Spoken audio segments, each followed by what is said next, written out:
अस्सलाम वालेकुम दोस्तों, इज़राइल क़त्ल आम गाज़ा में कर ही रहा है। जो देश अब तक खामोश थे, अब तक चुप थे, अब वो बोलने लगे।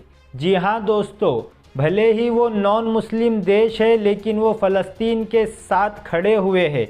ये सुनकर 57 मुस्लिम देशों को शर्म आनी चाहिए, लेकिन क्या करे, अल्लाह हिदायत दे उन्हें।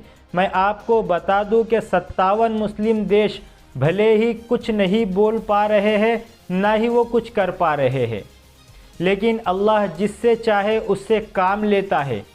नॉर्वे, जी हाँ दोस्तों, नॉर्वे गाज़ा के सपोर्ट में खड़ा हुआ है।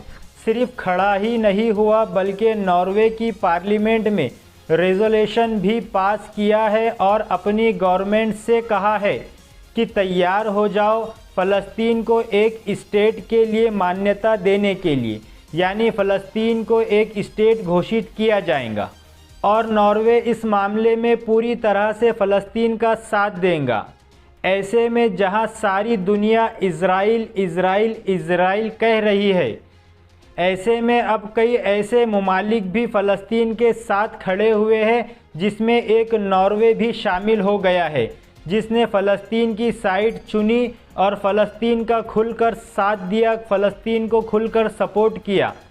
कमाल की बात तो ये है कि किसी ऐसे ऐरे गैरे नेता या कोई एक दो नेताओं ने नहीं, बल्कि पूरी नॉर्वे की पार्लियामेंट ने कहा है कि अपनी गवर्नमेंट से कि अब हमें फ़लस्तीन को एक स्टेट घोषित कर देना चाहिए।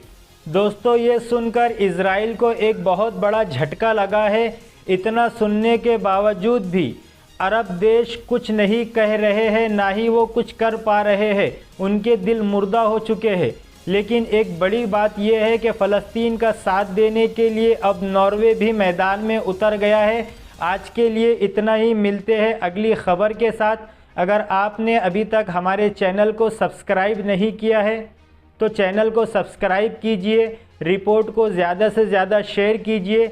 मिलते हैं अगली न्यूज़ के साथ, तब तक के लिए अल्लाह हाफिज़।